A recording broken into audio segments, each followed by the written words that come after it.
আসসালামু আলাইকুম। আজকে অপরাহ্নের সময় আমাদের জেনেসিস রেসিডেন্সি এবং ডিপ্লোমা টিম কর্তৃক আয়োজিত আজকে আমাদের রেসিডেন্সি জিজ্ঞাসা রেসিডেন্সি আপনার জিজ্ঞাসা এবং আমাদের উত্তর। আজকে একটি চমৎকার সেশনে উপস্থিত সবাইকে আমি ওয়েলকাম জানাচ্ছি। আমি doctor EBM Mahmudul Hasan, phase B resident, gastroenterology, national gastrology institute hospital. তো আজকে এই সেশনে যারা এখন যুক্ত হয়েছেন এবং বা যারা পরে যুক্ত হবেন, সবাইকে আমি আবারও একবার ওয়েলকাম জানাচ্ছি। হ্যাঁ, বিশেষ করে হলো আসলে আমাদের দেখা যায় আমাদের ফেসবুক গ্রুপগুলোতে এবং হচ্ছে আমাদের অফলাইনে অনলাইনে বিভিন্ন জায়গায় ডক্টরদের প্রচুর পরিমাণ আমাদের কল পাই এবং বিভিন্ন কোশ্চেন পাই। তো এর ভিত্তিতে আমরা চাচ্ছিলাম যে একটা সেশন করব যেখানে আমরা আমাদের ডক্টরদের আমরা সকল কোশ্চেনের উত্তর দেওয়ার চেষ্টা করবো আমরা। এবং অলরেডি আমরা একটা মানে আপনাদের কোশ্চেন গুলো একটা হার্ড কপি নিয়ে আমরা অলরেডি বসছি। হ্যাঁ, তো আমরা এখান থেকে হয়তো কিছু আমরা যে কোশ্চেন গুলো আমরা নোট ডাউন করেছি, এই কোশ্চেন গুলো হয়তো আমরা উত্তর দেওয়ার চেষ্টা করবে আমাদের মেন্টররা। তো আজকে আমাদের এই রেসিডেন্সি আপনার জিজ্ঞাসা এবং আমাদের উত্তর সেশনে আমাদের সাথে আমরা বিশেষ করে চারটা ফ্যাকাল্টি থেকে আমরা চারজনকে রাখার চেষ্টা করেছি। তো আমাদের আজকে আজকে আমাদের প্রোগ্রামে আমাদের বিশেষ করে মেডিসিন ফ্যাকাল্টি থেকে থাকবেন আমাদের ডক্টর সৈয়দুস সালিম ভাইয়া, MD resident pulmonology, national institute of chest disease. ভাইয়া থাকবেন হচ্ছে মেডিসিন ফ্যাকাল্টি থেকে। এবং এছাড়া আজকে পেরি ফ্যাকাল্টি থেকে থাকবেন আমাদের ডক্টর আবু সালেহ মুসা সজীব ভাইয়া, MD resident, paediatrics, Bangladesh institute of child health. এবং আজকে সার্জারি ফ্যাকাল্টি থেকে থাকবেন আমাদের ডক্টর মাহমুদুল হাসান ভাইয়া, MD phase, MS phase B resident, neuro surgery, Bangladesh medical university. এছাড়া আজকে আমাদের সাথে বেসিক ফ্যাকাল্টিতে থাকবেন ডক্টর সমৃতা বণিক আপু, MD resident, microbiology, Bangladesh medical university. তো আমরা সবার থেকে কথা শুনবো। তো আমি যেহেতু দেখা যায় আমাদের খুব কমন কোশ্চেন, তো আমি আজকে আমাদের প্রোগ্রামের শুরুতে আমি ডক্টর সমৃতা বণিক আপুকে আপুর বেসিক ফ্যাকাল্টি সম্পর্কে কিছু ধারণা দেওয়ার জন্য, তাহলে আমরা নেক্সট আমরা তাহলে কোশ্চেন গুলো আরো করতে আমাদের জন্য ইজি হবে। বিশেষ করে ডাক্তারদের যেটা কমন ইয়া থাকে যে বেসিক ফ্যাকাল্টি থেকে আপনার এক্সামে কোশ্চেন প্যাটার্নটা কেমন হয়। আর দ্বিতীয় হচ্ছে যে বেসিক ফ্যাকাল্টির আপনার হচ্ছে সিলেবাসের মধ্যে কি কি অন্তর্ভুক্ত থাকে। এই কিছু বেসিক বিষয়ে আমি আপুকে ছোট করে কিছু কথা বলার জন্য অনুরোধ করব। এরপর হচ্ছে আমরা আমাদের মেইন কোশ্চেনে যাব। ডক্টর সমৃদ্ধা বণিক আপু, আমাকে শুনতে পাচ্ছেন কিনা? জি ভাইয়া।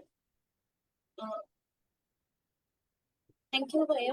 আমি হচ্ছে কি যদি বলি আমাদের বেসিক ফ্যাকাল্টির প্রিপারেশন নিয়ে, সেটা হচ্ছে কি সবারই একটা ইয়ে থাকে যে বেসিক ফ্যাকাল্টি আলাদা কি প্রিপারেশন হতে পারে। তো আমাদের নর্মালি যেটা হয় যে আমরা হচ্ছে কি বেসিক ফ্যাকাল্টি যে কটা সাবজেক্ট আছে এর মধ্যে সবগুলোই মোটামুটি এমডি ক্যাটাগরিতেই পড়ে। আর অ্যানাটমি যেটা, এটা হচ্ছে এমএস ক্যাটাগরির মধ্যে পড়বে। তো ওটার ক্ষেত্রে আমাদের যেরকম আমরা এমডির জন্য বেসিক অংশটা যেরকম ভাবে পড়ি, আমাদের ওই পোর্শনটা মোটামুটি একই থাকে। যে মানে আমাদের যেটুকু অ্যানাটমি পড়তে হচ্ছে বা হচ্ছে গিয়ে ইয়ে পড়তে হচ্ছে, ফিজিওলজি বা যে সাবজেক্ট গুলো আমাদের বাকি সবগুলোর জন্যই পড়তে হয়, সেগুলো সেম পোর্শনই আমাদের পড়তে হবে। কিন্তু যে ফ্যাকাল্টি পোর্শনটা ওটা একটু ডিফারেন্ট। তো সেটা ডিফারেন্সটা কোথায়? সেটা ডিফারেন্স হচ্ছে গিয়ে কি যে ফ্যাকাল্টি, অন্যান্য ফ্যাকাল্টির ক্ষেত্রে যেমন মেডিসিনের জন্য শুধু মেডিসিন পড়তে হচ্ছে বা সার্জারির জন্য শুধু সার্জারি, মানে একটা সাইড পড়লে হয়ে যায়। বাট বেসিকের ক্ষেত্রে যেটা হয় যে আমাদের বেসিকের ক্ষেত্রে একদম টপ টু বটম আমাদের সবই একটু একটু পড়তে হয়। তো জিনিসটা এমন না যে আমাদের খুব ডিটেলস এ পড়তে হবে, একদম সব জেনে যেতে হবে। কিন্তু একটা টায়ারিং বিষয় যে আমাদের সবকিছুই পড়তে হবে, কিছু তেমন একটা বাদ দেওয়ার নাই। যেমন সার্জারি ফ্যাকাল্টির যে ইম্পর্টেন্ট বেরি লাভের যে ইম্পর্টেন্ট ইয়েগুলো, চার্ট গুলো বা ইয়েগুলো, ডেভিডসনেরও সেম আমাদের যে ইম্পর্টেন্ট চার্ট গুলো সেগুলো আমাদেরকে টাচ করতে হয়। তারপর হচ্ছে গিয়ে আমাদের গাইনির ক্ষেত্রে যে ইম্পর্টেন্ট ইম্পর্টেন্ট টপিক গুলো আছে সেগুলো আমাদেরকে সবই টপিক গুলা সেই হিসেবে আমাদের টাচ করে যেতে হয়। কারণ কি প্রশ্ন হয়তো দেখা যাবে একটা বা দুইটা আসবে, কিন্তু ওরকম ভাবেই আমাদেরকে সবই দেখিয়ে যেতে হয়। তো এর মধ্যেও আমাদের একটা রিলিফের বিষয় হচ্ছে গিয়ে কি যে একদম গদ বাঁধা সব করতে হয় না, যেটা হচ্ছে গিয়ে ধরেন খুব বেশি ইম্পর্টেন্ট সেই জিনিসগুলা হচ্ছে গিয়ে আমরা টাচ করে গেলেই হয়। আরেকটা বিষয় হচ্ছে গিয়ে যদি আমরা মোটামুটি বেসিক অংশটা যদি আমরা খুব ভালো করে রেডি করতে পারি, তাহলে বেসিক ফ্যাকাল্টিতে মোটামুটি চান্সের মানে সম্ভাবনাটা বেড়ে যায় আর কি। যে আপনি যদি মনে করেন যে মানে ফ্যাকাল্টি পোর্শনটা লেন্দি লাগতেছে বা বড় লাগতেছে, তাহলে হচ্ছে গিয়ে আমরা করতে পারি যে আমাদের বেসিক অংশটাকে আমরা একটু স্ট্রং করে ফেললে তাহলে ফ্যাকাল্টি পোর্শনটাকে আমরা হচ্ছে গিয়ে মোটামুটি প্রিপারেশন দিয়েও আমরা এটাকে ব্যাকআপ দিতে পারবো। আরেকটা বিষয় হচ্ছে গিয়ে যে বেসিক সাবজেক্টের মধ্যে কিছু কিছু সাবজেক্ট আছে যেগুলো ভীষণ কম্পিটিটিভ, যেমন হচ্ছে আমাদের প্যাথোলজি, মাইক্রোবায়োলজি, এগুলো সিটও অনেক বেশি, কিন্তু আমাদের কম্পিটিশনটাও এখানে অনেক বেশি। মানে দেখা যায় কি যে মানে একটু থেকে একটু কমন ভুল হলেই হয়তো আমরা পিছিয়ে যেতে পারি। তো ওই জন্য হচ্ছে কি প্রিপারেশনটা এমন রাখতে হবে যে আমি কোনো কিছু কমন জিনিসগুলোকে বাদ দিব না। কমন জিনিস আমাকে কোনোভাবেই হচ্ছে গিয়ে ভুল করা যাবে না, যেটা অ্যাজ আ হোল রেসিডেন্সির ক্ষেত্রে আমাদের প্রিপারেশনের ক্ষেত্রে লাগে আর কি, যে কোনো কিছুতেই মানে কমন জিনিস আমি ভুল করতে পারবো না। আর হচ্ছে গিয়ে বেসিক ফ্যাকাল্টির যদি সিট ডিস্ট্রিবিউশনও আমরা চিন্তা করি, তাহলে আমাদের সিট ডিস্ট্রিবিউশনও হচ্ছে গিয়ে প্যাথোলজি, মাইক্রোবায়োলজি, এগুলা হচ্ছে গিয়ে সিট ডিস্ট্রিবিউশনটা বেশ ভালোই। মানে এক একটাতে দেখা যায় যে প্যাথোলজির ক্ষেত্রে যদি আমরা দেখি গভর্নমেন্ট এবং প্রাইভেট মিলে প্রায় বিএমইউতেই হচ্ছে 16টা সিটের মতো আছে, তাহলে মানে মোটামুটি আমাদের চান্স পাওয়ার সুযোগ আছে। কিন্তু সাধারণত এই দুটা সাবজেক্টকেই সবাই টার্গেট করে, ওই জন্য হচ্ছে কি এই দুটাতেই হচ্ছে আমাদের মানে কম্পিটিশনটা বেশি। বাট বাকি যে সাবজেক্ট গুলো ওগুলো মোটামুটি তুলনামূলক লেস কম্পিটিটিভ আর কি আমাদের বেসিক ফ্যাকাল্টির ক্ষেত্রে। আর প্রিপারেশনের মধ্যে হচ্ছে অ্যাজ আ হোল যদি আমরা বলি তো মোটামুটি আমাদের সবই হচ্ছে গিয়ে মোটামুটি বাকি কিছুর মতোই, শুধু ফ্যাকাল্টি পোর্শনটাতে আমাদের একটু ঝামেলা। ওটাই যদি আমরা যদি চিন্তা করি যে আমরা বেসিকের যে মেইন জিনিসগুলা, মেইন টপিক গুলা, যাতে একদম বোল্ড যে জিনিসগুলো আর কি, মানে ডেভিডসনের বোল্ড অংশ বা এর ওগুলো মোটামুটি যদি আমরা সিকিউর করতে পারি তাহলে মোটামুটি আমাদের চান্সের সম্ভাবনাটা এখানে বেড়ে যায়। আর হচ্ছে গিয়ে মোটামুটি এগুলাই আমাদের অ্যাজ আ হোল যদি আমরা বলি আমাদের বেসিকের সম্পর্কে। আর আচ্ছা আপু, আর আরেকটা কোশ্চেন ছিল। ডক্টর বলতেছিল হচ্ছে আপনাদের এই মানে আমাদের তো রেসিডেন্সি কোনো সিলেবাস থাকে না, তো তারপর হচ্ছে একটা সম্ভাব্য মানে পরীক্ষায় কোনটা থেকে কত মার্ক আসে, যেমন কোন সাবজেক্ট থেকে কত মার্ক মানে অ্যাপ্রক্সিমেটলি আসে, এটা বলে দিলে হয়তো অনেকের জন্য একটু ভালো হয় আর কি। মানে অনেকে দেখা যায় জানতে চায় যে অ্যানাটমিতে, হ্যাঁ, ওটা ফিজিওলজিতে। তো অ্যাকচুয়ালি হচ্ছে গিয়ে একদম এক্সাক্ট হ্যাঁ, সবসময় যে মিটতে আসবে একদম কিছু ওরকম নাই না। আসলে। হ্যাঁ, বাট মোটামুটি অ্যানাটমি, তারপর হচ্ছে গিয়ে ফিজিওলজি, তারপরে বায়োকেমিস্ট্রিটা একটু কম আসে তুলনামূলক। ফিজিওলজি, ফার্মাকোলজি, অ্যানাটমি, তারপর হচ্ছে প্যাথোলজি, মাইক্রোবায়োলজি, এগুলো হচ্ছে গিয়ে মানে আমাদের প্রায় সমান ভাগে আসে। আর সেম পোর্শন হচ্ছে গিয়ে আমাদের ফ্যাকাল্টি থেকে আসে, যেটা আমরা 200-র মধ্যে যদি আমরা চিন্তা করি ভাগ করে নিলে যেরকম হয় আর কি। তো হচ্ছে গিয়ে এরকম, তার চেয়ে একটু জাস্ট কম হচ্ছে আমাদের বায়োকেমিস্ট্রির তুলনামূলক একটু কম কোয়েশ্চেন আসে। আর হচ্ছে গিয়ে হ্যাঁ এগুলা বাকিগুলা মোটামুটি সেম পোর্শনেই কোয়েশ্চেন আসে, মানে একদম মোটামুটি কাছাকাছি, যে এক দুইটা হয়তো একটু একটু আলাদা হবে এরকম। আচ্ছা আপু, ধন্যবাদ। আমি আপুর কাছে আবার পরে আসবো কিছু কোশ্চেন জি, নিয়ে। তো হচ্ছে আমি জি। আমি আমাদের জেনেসিস ডক্টর, জেনেসিসের সম্মানিত একাডেমিক কনসালটেন্ট নিউরো সার্জারি আমাদের ডক্টর মাহমুদুল হাসান ভাইয়াকে সার্জারি ফ্যাকাল্টি নিয়ে কি কি আপনাকে অনেক সার্জারি ফ্যাকাল্টি নিয়ে অনেক কোশ্চেন আছে ভাই। তো আমি আপনাকে কিছু কোশ্চেন আর কি করে দিলাম, আপনি তারপরে হচ্ছে কিছু কোশ্চেন উত্তর দিবেন আর কি। তো সিলভিয়া জাফিনা বলতে চাচ্ছিল যে সার্জারিতে, আচ্ছা, উম, আচ্ছা এখানে ভাইয়া প্রথম কোশ্চেন ছিল যে ইউরোলজি এবং ইএনটি তে মানে চিটাগাং এর মধ্যে চান্স পেতে কত মার্ক লাগবে। হ্যাঁ, ওকে। হ্যাঁ, তারপর হচ্ছে প্রাইভেট ক্যান্ডিডেট হিসেবে এনেস্থেসিওলজিতে কেমন মার্ক তোলা লাগবে। তারপরে হচ্ছে উম, আচ্ছা, আচ্ছা এবারে কোশ্চেন ছিল যে আমাদের গাইনির ক্ষেত্রে আমাদের প্রিপারেশনটা কেমন হবে। যেমন দেখা যায় যে আমাদের ইয়ার ক্ষেত্রে তো এই গাইনির প্রিপারেশন সম্পূর্ণ আলাদা। জি। তারপর হচ্ছে ভাই কোশ্চেন ছিল, আচ্ছা সরকারি ক্যাডেট হিসেবে অপথ্যালমোলজিতে ক্যারিয়ার কেমন হবে, প্রেসিডেন্সি না এফসিপিএস, কোনটা ভালো হবে। ওকে। আহ, এছাড়া আসলে অনেক কোশ্চেন আছে ডক্টরদের। তারপরে হচ্ছে ভাইয়া ছিল যে এফসিপিএস রেডিওলজির প্রিপারেশন নেওয়া ছিল, এমএস এর কত পার্সেন্ট কভার দিবে। হুম, এই। আচ্ছা আমি ভাইয়াকে এই কোশ্চেন গুলো উত্তর দেওয়ার অনুরোধ করবো। তো সাথে আমি একটা বিষয় বলে নেই, যে ডক্টর একটা কমন কোশ্চেন থাকে যে হচ্ছে যে ভাইয়া আমি ইন্টার্নের কত বছর পরে বা আমি পরীক্ষা দিতে পারবো, এই ক্ষেত্রে হলো হিসাবটা সহজ। এই ক্ষেত্রে হচ্ছে আপনি যখনই বের হন নেক্সট ইয়ারের ফেব্রুয়ারি, আপনার ফেব্রুয়ারি 28 তারিখ, এর আগে আপনাকে 1 বছর পূর্ণ হওয়া লাগবে। আপনি ইন্টার্নি শেষ করার পর থেকে শুরু করে ফেব্রুয়ারির 28 তারিখের আগ পর্যন্ত 1 বছর পূর্ণ হওয়া লাগবে। যেমন এমন হইলো যে আপনি এই বছর আপনি মার্চের 3 তারিখে আপনি বের হলেন পরীক্ষা দিয়ে, আপনার ইন্টার্নি শেষ, আপনি কিন্তু নেক্সট ইয়ার পরীক্ষা দিতে পারবেন না, মাত্র 3 থেকে 4 দিনের জন্য। আবার ডিপ্লোমার ক্ষেত্রেও সেম, ডিপ্লোমা হচ্ছে আপনার জুনের 30 তারিখের আগে হচ্ছে আপনার 1 বছর পূর্ণ হওয়া লাগবে। এটা অনেক কোশ্চেন ছিল ভাইয়া, আমি একটু জাস্ট আপনাকে একটা ইয়ে করলাম আর কি। তো ভাইয়া আপনাকে আমি সার্জারি ফ্যাকাল্টি সম্পর্কে কোশ্চেন গুলো একটু উত্তর দেওয়ার জন্য অনুরোধ করবো। অসংখ্য ধন্যবাদ doctor A B M Mahmudul হাসানকে। অত্যন্ত চমৎকার ভাবে আসলে আমাদের ভাই আপুরা, ডক্টর ভাই আপুরা যে কোশ্চেন গুলো করে সেই কোশ্চেন গুলো তুলে ধরার জন্য আহ, আরো ধন্যবাদ জানাই জেনেসিস রেসিডেন্সিকে আমাকে একটু কথা বলার সুযোগ দেওয়ার জন্য, আমার পছন্দের সাবজেক্ট সার্জারি ফ্যাকাল্টি নিয়ে কথা বলার জন্য। তো সার্জারি ফ্যাকাল্টিকে আমি সব সময় একটা বিষয় হিসাবে উল্লেখ করি, আমাকে যেই বলে আমি এটাকে একটা দুধারী তলোয়ার হিসাবে কল্পনা করি সব সময়। কারণ সার্জারি ফ্যাকাল্টির ম্যাক্সিমাম সাবজেক্ট FCPS প্রিপারেশন এবং রেসিডেন্সি প্রিপারেশন অলমোস্ট সেম।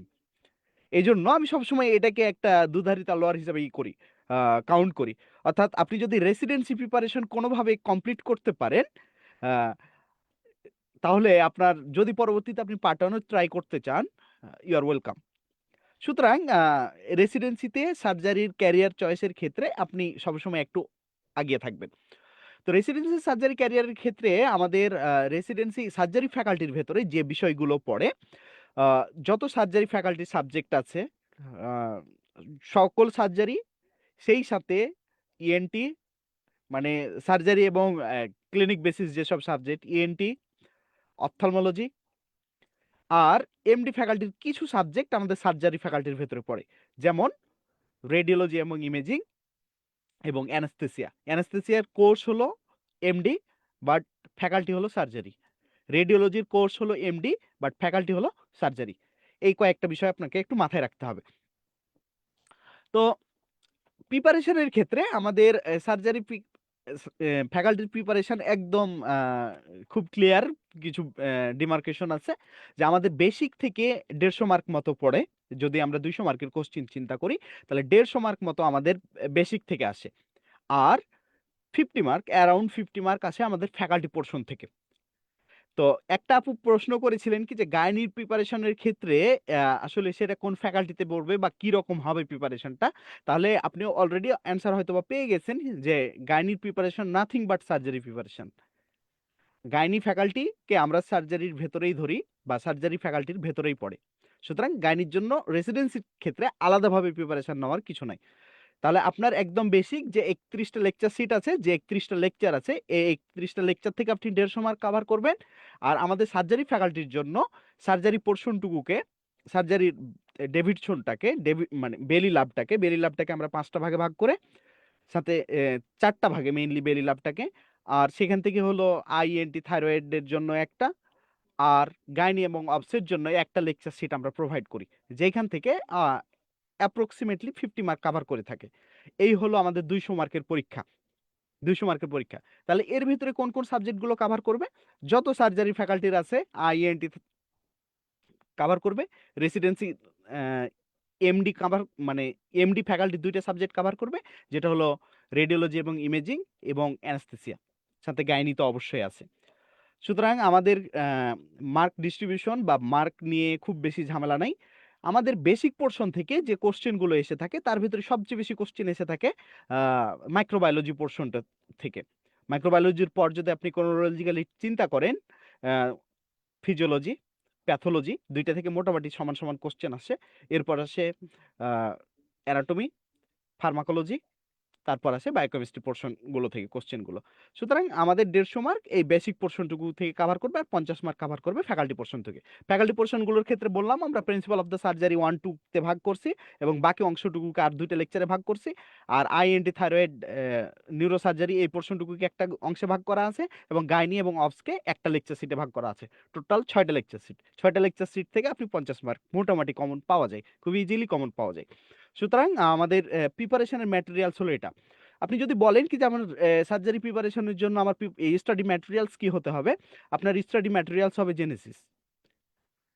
আপনার স্টাডি ম্যাটেরিয়াল জেনেসিস, অর্থাৎ আপনি জেনেসিসে আসবেন, জেনেসিসে ক্লাস করবেন, জেনেসিসের লেকচার সিটটা পড়বেন, লাস্ট আওয়ারটা পড়বেন, এসবি আওয়ার পড়বেন। আপনার আর আশা করছি আর কিছু লাগবে না, আশা করছি আর কিছু লাগবে না। যদি কোনো কিছু এক্সট্রা লাগে, সেই এক্সট্রা জিনিসগুলো আমরা সবসময় সাপ্লাই দেওয়ার চেষ্টা করি, অথবা আপনাকে মানে সোর্স দেখিয়ে দিয়ে আপনাকে কালেক্ট করে নেওয়ার চেষ্টা করি। তবে আশা করছি এর বাইরে কোনো খুব বেশি কোনো কিছু লাগবে না। আহ, একটা কোশ্চেন ছিল এরকম যে আসলে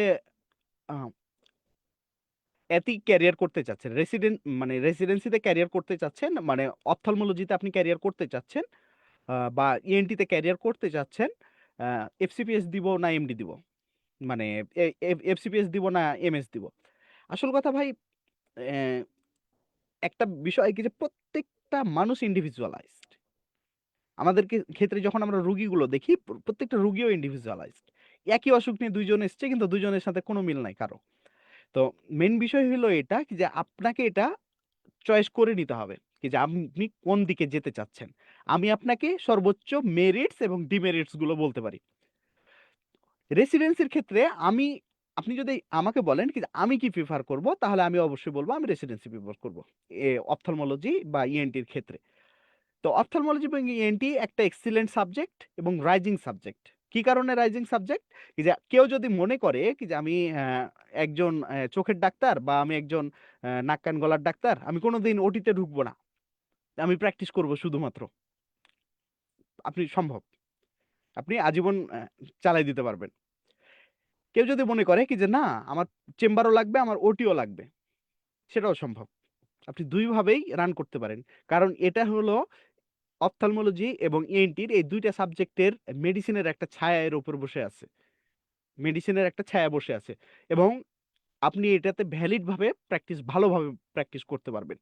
সুতরাং ক্যারিয়ার সম্ভাবনা নিয়ে যতদিন মানুষের চোখ আছে আর কান আছে, ততদিন পর্যন্ত এই এই জগতে চিকিৎসকের কোনো ঘাটতি পড়ার কোনো সুযোগ নাই। 2 নম্বর বিষয় হলো কি যে আপনি এফসিপিএস দিবেন না এমএস দিবেন।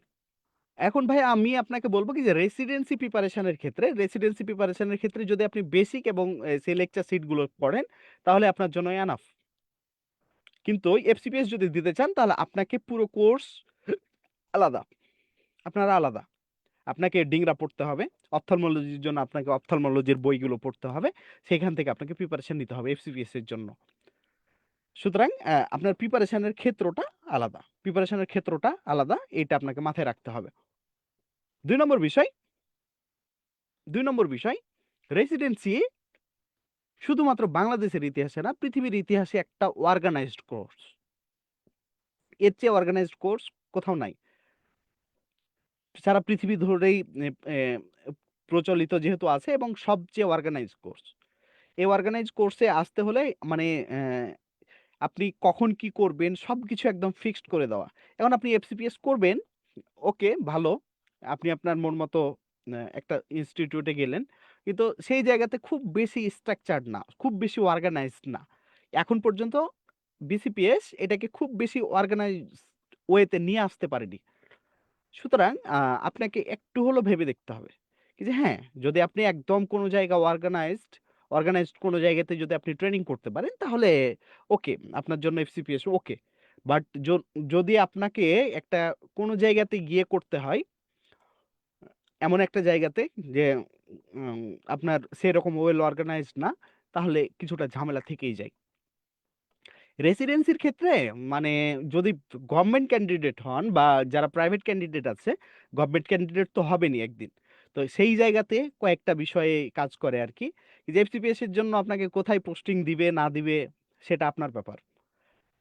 কিন্তু রেসিডেন্সির ক্ষেত্রে যদি আপনি একটা অপটিমাম মার্ক তুলে আপনি সাপোজ আপনার পছন্দের ইনস্টিটিউটে আপনি চান্স পেয়েছেন, আপনাকে সেখানে দিতে বাধ্য। সেখানে আসতে আপনি অবশ্যই আসতে পারবেন।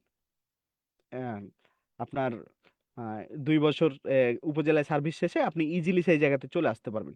সুতরাং সবকিছু বিবেচনা করে, প্রাইভেট গভর্নমেন্ট সবকিছু বিবেচনা করে আমি বলবো যে রেসিডেন্সি, আমাকে যদি প্রিফার করতে বলা হয়, আমি অবশ্যই রেসিডেন্সিকে প্রিফার করব, এই আর কি।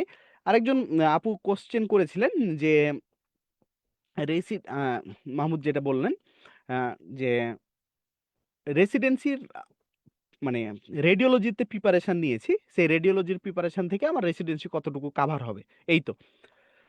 আসলে রেসিডেন্সির মানে রেডিওলজির প্রিপারেশনের ক্ষেত্রেও ওই অপথলমোলজি এবং ইএনটির মতো এফসিপিএস পার্ট ওয়ানে আলাদাভাবে প্রিপারেশন নিতে হয়। রেডিওলজি বা ইমেজিং যেটা হলো আহ, আমরা বলি যে হ্যাঁ, ওইখানকার হলো ফিজিক্স পড়তে হয়, রেডিও ফিজিক্স একটা বই পড়ে তারপর চান্স পেতে হয়। বাট আমাদের মানে রেসিডেন্সির ক্ষেত্রে রেডিও ফিজিক্সের খুব বেশি ভূমিকা নাই।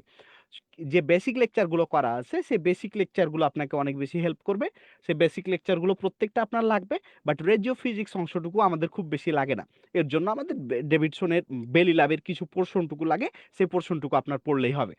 সুতরাং একটু কঠিন হবে, মানে ফুল আপনি এখান থেকেই পাবেন না, বাট আপনি ইচ্ছা করলে অবশ্যই অবশ্যই কাভার করতে পারবেন।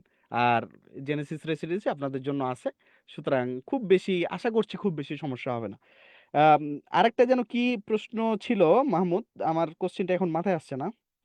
ভাই আরো কিছু কমন কোশ্চেন থাকে আর কি, যেমন হচ্ছে আপনার ইএনটি, ইউরোলজি, নিউরোসার্জারি, এগুলা কত মার্ক পেলে ঢাকার মধ্যে চান্স পাওয়া যাবে, আচ্ছা, এটা কমন এখন কোশ্চেন থাকে আর কি। হ্যাঁ, তো মেন বিষয় যেটা হইলো যে আসল কথা, আহ, এইখানে একটা ধোঁয়াশা থাকে আর কি, যে আসলে আমি কত মার্ক, আমি কতটা ভালো করছি এর চেয়ে বেশি নির্ভর করে আমার প্রতিপক্ষ বা অন্যজন যে পরীক্ষা দিচ্ছে সে কতটা খারাপ করছে।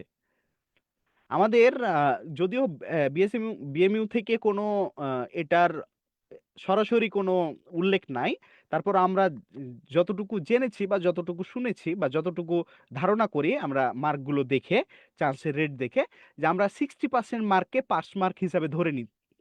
60% মার্ককে পাস মার্ক হিসাবে ধরে নিই। তো 60% মার্ক পাস মার্ক যদি হয়, আহ, তাহলে আপনি মিনিমাম যদি 60 মার্ক না পান, 60% মার্ক যদি না পান 100 মার্কের ভেতরে, তাহলে আপনি আহ, আপনাকে সিলেক্ট করা হবে না। তাহলে অবশ্যই 60%-এর বেশি মার্ক আপনাকে কাভার করতে হবে। এখন নিউ মানে সার্জারি ফ্যাকাল্টির বিভিন্ন সাবজেক্টের ডিমান্ড বিভিন্ন রকম, এবং বিভিন্ন বছর ওয়েবটা বিভিন্ন যখন আপ ডাউন করে। যেমন গত বছরের কথা যদি আমরা চিন্তা করি, কি যে হাই ডিমান্ডিং সাবজেক্ট যেটা ছিল সেটা ছিল অর্থোপেডিক সার্জারি, এবং অর্থোপেডিক সার্জারির পরেই যদি কোনো হাই ডিমান্ডিং সাবজেক্ট থাকে সেটা হলো রেডিওলজি ছিল।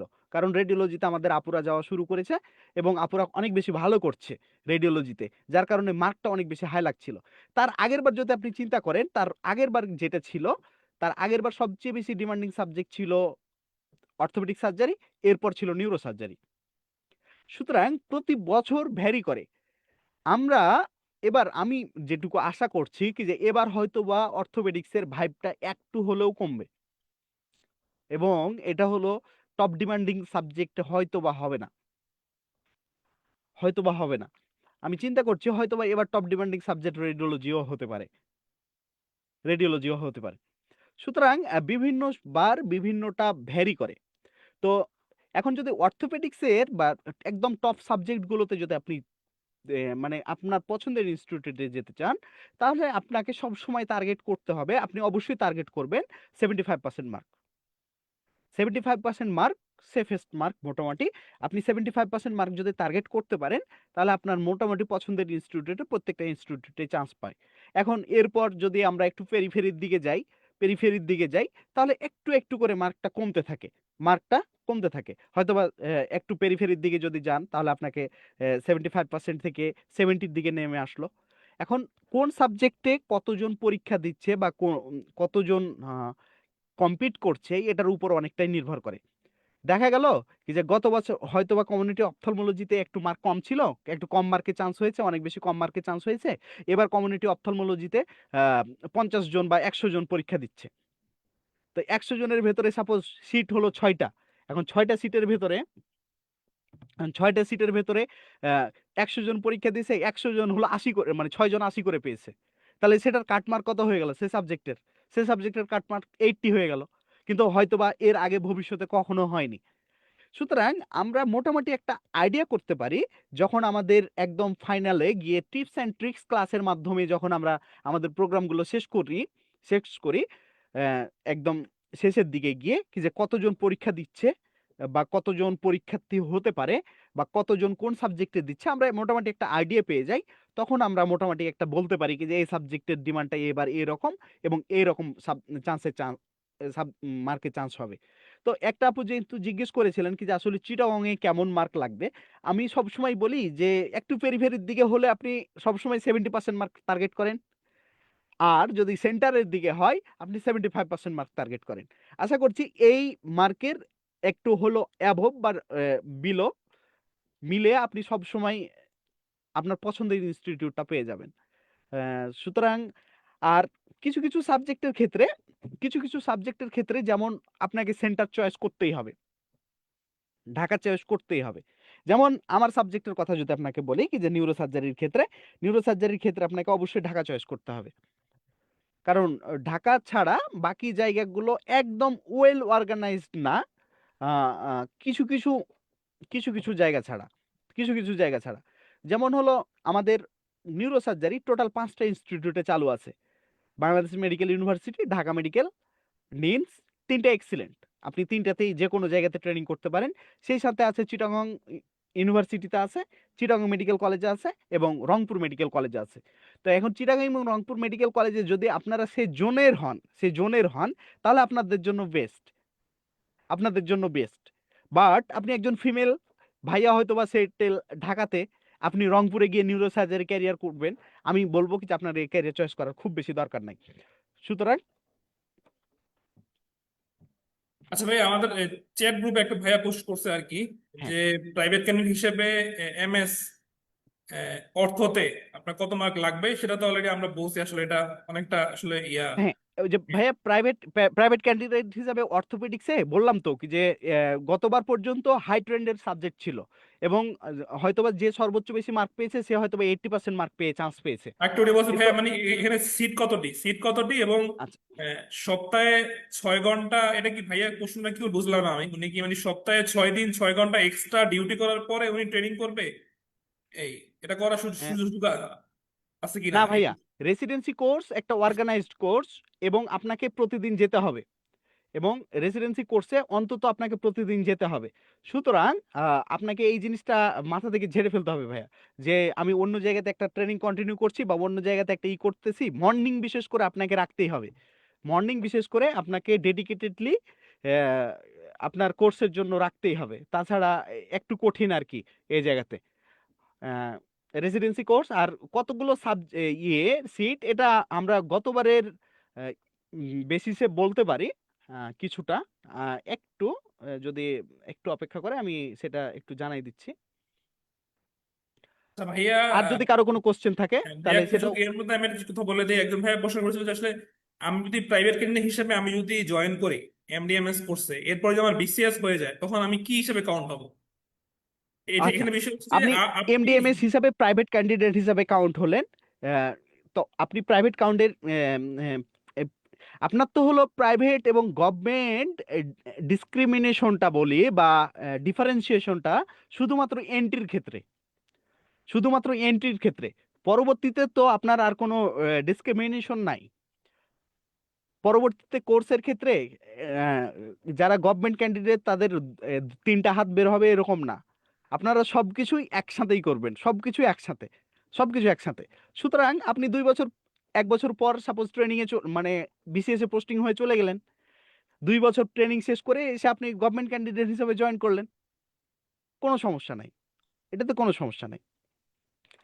কিছু জায়গাতে একটু ঝামেলা হয়, যেমন হলো আনফোর্সে কেউ যদি প্রাইভেট ক্যান্ডিডেট দিতে চান তাহলে সেখান থেকে গভর্নমেন্ট জবে গেলে সেটাতে ঝামেলা হয় আনফোর্সের ক্ষেত্রে এফএমআই এর ক্ষেত্রে এফএমআই এর ক্ষেত্রে একটু ঝামেলা হয়, তাছাড়া অন্যান্য ইনস্টিটিউট বা কোনো কিছুর ক্ষেত্রে কোনো ঝামেলা নাই। আর অর্থোপেডিক্সের সিট নাম্বার বলছিলেন কি যে আমাদের এএফএমআই এর ক্ষেত্রে সিট হলো 3টা, একটা গভর্নমেন্ট 2টা প্রাইভেট। বিএমইউর ক্ষেত্রে সিট হলো 5টা 5টা করে 10টা, 5টা 5টা 10টা। চিটাগং মেডিকেল কলেজে 3টা 3টা করে 6টা, 2-1টা সিট কম বেশি হতে পারে। ঢাকা মেডিকেল কলেজে 2টা 2টা 4টা। নিটোরে হলো 10টা 10টা, 10টা গভর্নমেন্ট 10টা প্রাইভেট। এবং সিলেট ওসমানী মেডিকেল কলেজে একটা একটা করে এবং রংপুর মেডিকেল কলেজে 2টা 2টা করে। এটা মোটামুটি প্রায় অ্যাপ্রক্সিমেটলি, এবং এর থেকে 2-1টা কম বেশি হতে পারে। তারপরেও আমাদের যখন সাবজেক্ট ফাইনাল মানে আপনাদের হলো সাবজেক্ট চয়েসের ক্ষেত্রে যখন আসবেন সেই সময় আমরা একদম আপডেটেড লিস্ট আপনাদেরকে আমরা প্রোভাইড করবো, জাস্ট হলো ফর্ম ফিল আপের আগে। আর আর কারো কোনো কোশ্চেন? ভাই আমরা আপনার কাছে আবার আসবো। তো আমরা এখন হচ্ছে এমডি ফ্যাকাল্টি নিয়ে কিছু কথা শুনবো আর কি। তো ভাইয়াকে ধন্যবাদ কথা বলার জন্য। আমরা এমডি ফ্যাকাল্টি নিয়ে আমার ডক্টরদের অনেক কোশ্চেন থাকে। তো আমি এই কোশ্চেন গুলো উত্তর দেওয়ার জন্য আমি আমাদের সম্মানিত একাডেমিক কোঅর্ডিনেটর ডক্টর সাইয়াদুল সালিম ভাইয়াকে আমি ডক্টর সাইয়াদ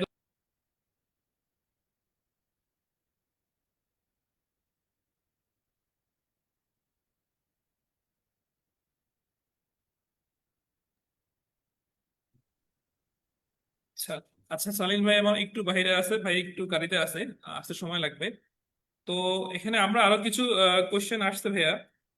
উম, যে হচ্ছে আপনার যারা অনেকে পার্ট ওয়ান দিছে, তো পার্ট ওয়ান দেওয়ার পরে এই যে সময়টা আছে, এই সময়ের মধ্যে সার্জারির জন্য বিশেষ করে আপনার বাকি সময়টা রেসিডেন্সি প্রিপারেশন নেওয়া সম্ভব কিনা, এটা আচ্ছা, অনেক কোশ্চেন ছিল। আমি আমি একটা বিষয় বলি যে সাপোজ এখন কেউ একজন ফ্রেশার তার প্রিপারেশন নিতে চাইবে, আমি একদম সোজা হিসাব মানে ক্যালকুলেশন করে আমি যে কথাগুলো বলি যে আমি জেনারেল সার্জারিতে নিতে চাচ্ছি, নিউরো সার্জারিতে নিতে চাচ্ছি, অর্থোপেডিক সার্জারিতে নিতে চাচ্ছি, নাক কান গলায় নিতে চাচ্ছি, বা আহ, অন্যান্য যে ব্রাঞ্চ আছে হেপাটোবিলিয়ারি সার্জারি, কোলোরেক্টাল সার্জারি, বা আহ, এই সাবজেক্টগুলোতে আমি প্রিপারেশন নিতে চাচ্ছি। সাপোজ আমি প্রিপারেশন নিতে চাচ্ছি আহ, নাক কান গলা ছাড়া এবং অপথলমোলজি ছাড়া বাকি যতগুলো সাবজেক্ট আছে, নাক কান গলা মানে ইএনটি, অপথলমোলজি, রেডিওলজি এবং রেডিওলজি ইমেজিং এবং অ্যানাস্থেসিয়া, এগুলো এই কয়েকটা সাবজেক্ট ছাড়া বাকি সবগুলোর ক্ষেত্রে আমার এই সার্জারি প্রিপারেশন আর এফসিপিএস এর প্রিপারেশন অলমোস্ট সেম। পুরোটাই সেম না, অলমোস্ট সেম। কি কারণে? কারণ সার্জারি ফ্যাকাল্টির ক্ষেত্রে আমাকে 31টা লেকচার সিটের 31টায় পড়তে হয় মোটামুটি, শুধু ফার্মাকোলজিটা ছাড়া। ফার্মাকোলজিটা খুব বেশি করে না পড়লেও হয় এফসিপিএস এর ক্ষেত্রে। সেই সাথে আমাকে একটা লেকচার সিট কি পড়তে হয়, বায়োস্ট্যাট এক্সট্রা পড়তে হয়, বায়োস্ট্যাটিক্সটাই এক্সট্রা পড়তে হয়। রেসিডেন্সির ক্ষেত্রে কি পড়তে হয়, সেই সাথে তো আপনাকে বেলি ল্যাব পড়তেই হয় ওখানে এফসিপিএস পার্ট অন প্রিপারেশনের জন্য, সার্জারি পার্ট অন প্রিপারেশনের জন্য। এখন রেসিডেন্সিতে আমরা কি করি, যে 31টা লেকচার সিট পড়ি, যে ফার্মাকোলজিটাকে আমরা একটু কম গুরুত্ব দিয়ে পড়ি সেখানে এখানে ভালোই গুরুত্ব দিয়ে পড়তে হয় এবং ভালো মতোই পড়ি। এখানে বায়োস্ট্যাটিক্স আমাদের দরকার নাই, এবং ঘুরে ফিরে ওই বেলি ল্যাবের 6টা লেকচারকে আবার পড়ি আমরা। সেই জন্য আমি মনে করি বা আমি বলি সব সময় কি যে এফসিপিএস পার্ট ওয়ানের প্রিপারেশন নেওয়া আর রেসিডেন্সির প্রিপারেশন নেওয়া 90% সেম। আচ্ছা ভাইয়া, 10, সেই ক্ষেত্রে ভাইয়া এখন আমাদের বর্তমানে যে ব্যাচগুলো চলমান আমাদের হ্যাঁ আমি একটু শেষ করি, হ্যাঁ, হ্যাঁ। একটু শেষ করি। তো 90% প্রিপারেশন সেম। তাহলে এখন আমাদের ভেতরে প্রথম যে কোশ্চেনটা লাগে, তাহলে কি আমি এফসিপিএস প্রিপারেশন নিয়ে রেসিডেন্সি প্রিপারেশন নিলে কি ক্ষতি? কি যে আগে এফসিপিএস প্রিপারেশন নিলাম তারপর রেসিডেন্সি, ওইটা দিয়ে রেসিডেন্সি হয়ে গেল। এটাতে একটা সমস্যা আছে ভাইয়া, ছোট্ট সমস্যা, যে রেসিডেন্সি পরীক্ষাটা আপনার হবে নভেম্বর মাসে আর পার্ট ওয়ান পরীক্ষাটা হবে আপনার ডিসেম্বর মাসে। এখন আপনার বা সবারই উচিত সেটাকেই টার্গেট করা যেটা আপনার নেক্সট পরীক্ষা। যেহেতু আপনি রেসিডেন্সি প্রিপারেশন যদি নিয়ে ফেলেন, আপনার 90% প্রিপারেশন হয়ে যাচ্ছে পার্ট ওয়ানের, সুতরাং নভেম্বরের আগে আপনি রেসিডেন্সি দিয়ে ফেললেন, সেই প্রিপারেশনটা নিয়ে, এবং এই রেসিডেন্সির প্রিপারেশনের পর বাকি থাকলো কি, আমি কিন্তু বলতেছি কি 90% কাভার হবে, বাকি থাকলো কি বায়োস্ট্যাট অংশটুকু আপনার বাকি থাকলো, তাই না? এবং ডেভিডসনের, না সরি, বেলি ল্যাবের আরো কিছু কিছু জায়গা পড়তে হয়, সে একটু জায়গা বাকি থাকলো। সেটা যদি আপনি 1 মাসে প্রিপারেশন না নিতে পারেন তাহলে তো সমস্যা। নভেম্বরে আপনি রেসিডেন্সি পরীক্ষা দিলেন, 1 মাসে সে বাকি অংশটুকু একটু প্রিপারেশন নিলেন, দিয়ে আপনি পার্ট অন দিয়ে দিলেন।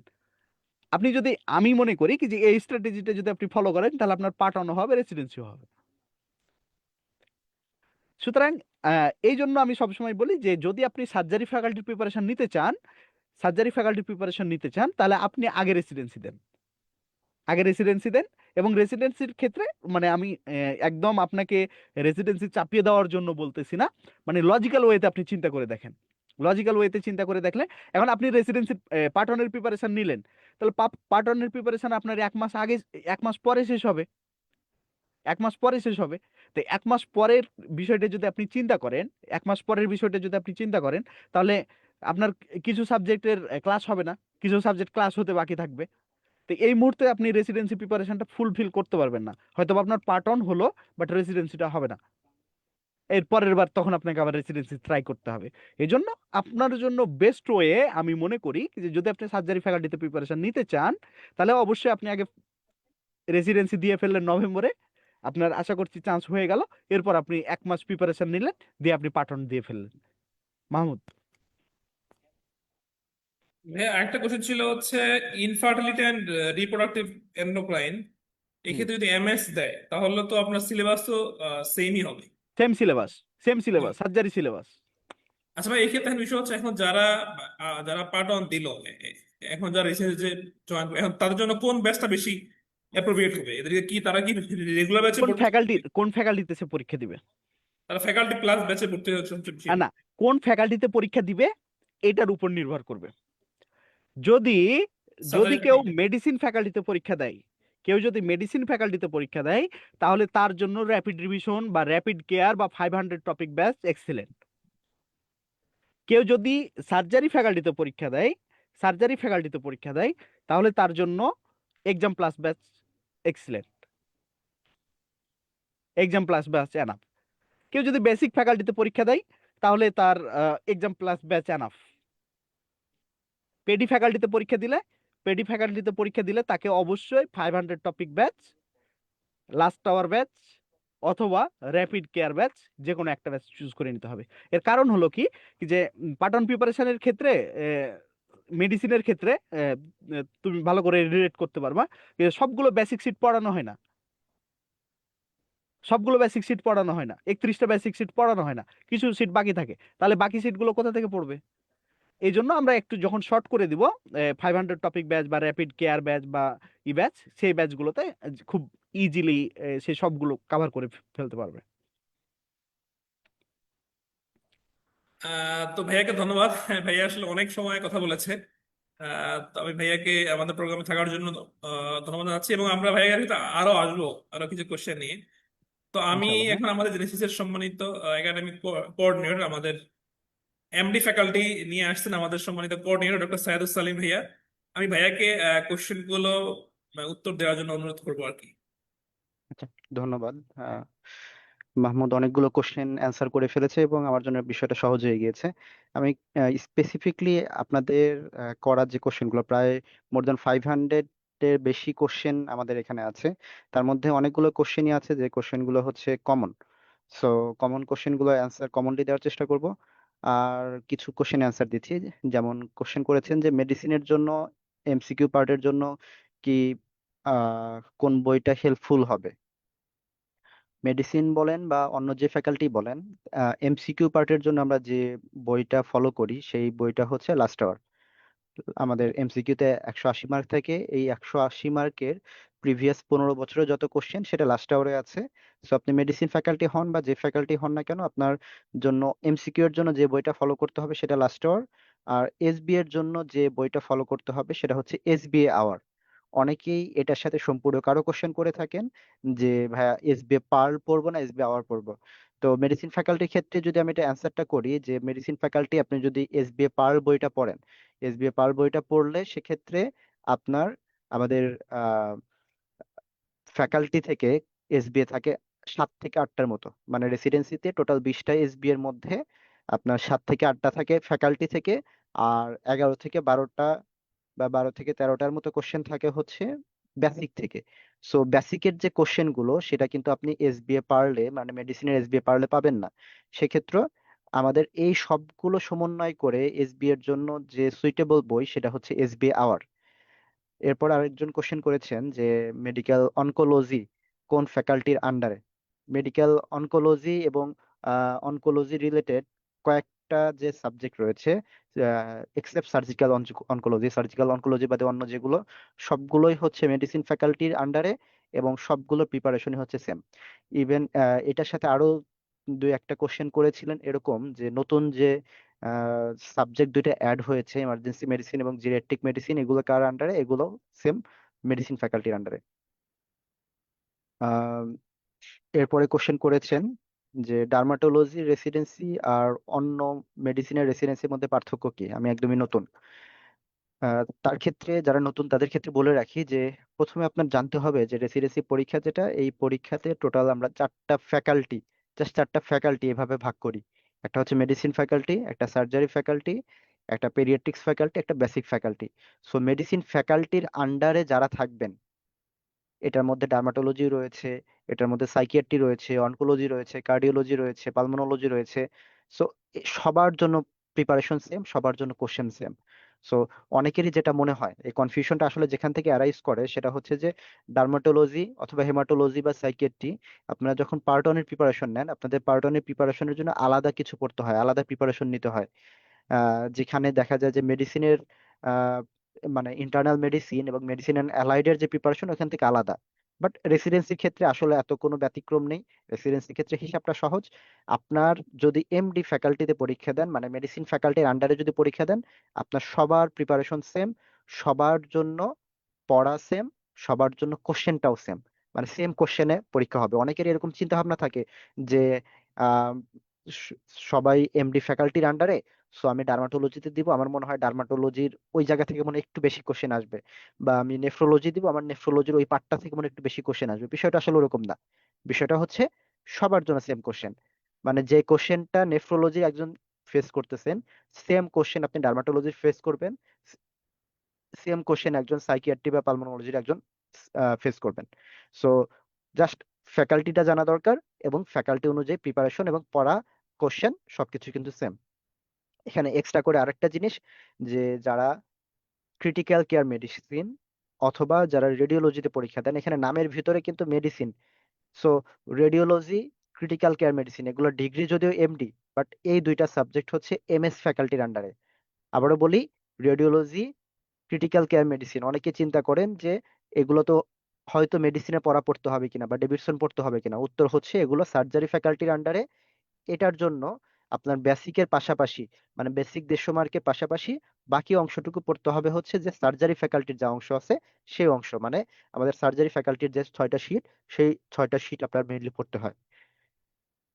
আরেকজন কোশ্চেন করেছেন যে এফসিপিএস কোর্সে থাকাকালীন ডিপ্লোমা বা রেসিডেন্সি এক্সাম দেওয়া যায় কিনা। অজ্ঞতার জন্য দুঃখিত। আচ্ছা, এফসিপিএস কোর্সে থাকাকালীন আপনি রেসিডেন্সি পরীক্ষা দিতে পারবেন, ডিপ্লোমা পরীক্ষা দিতে পারবেন। আবার রেসিডেন্সি বা ডিপ্লোমা কোর্সে থাকাকালীনও আপনি এফসিপিএস কোর্স এর যে পরীক্ষা, মানে এন্ট্রেন্স এক্সাম, এফসিপিএস পার্ট 1 পরীক্ষা, এই পরীক্ষা আপনি দিতে পারবেন।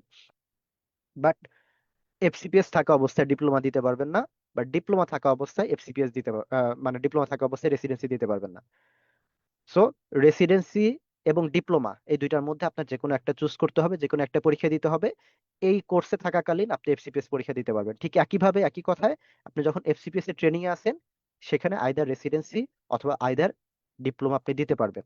এখন কোনটা কন্টিনিউ করবেন, কন্টিনিউশনের যে বিষয়টা, সেটা হচ্ছে যে আপনি ধরেন এফসিপিএস ট্রেনিং এ আছেন, মানে এই জুনে আপনি পরীক্ষা দিয়ে আপনি এফসিপিএস ট্রেনিং এ ঢুকে গেছেন, আপনি সামনে নভেম্বরে পরীক্ষা দিলেন রেসিডেন্সি।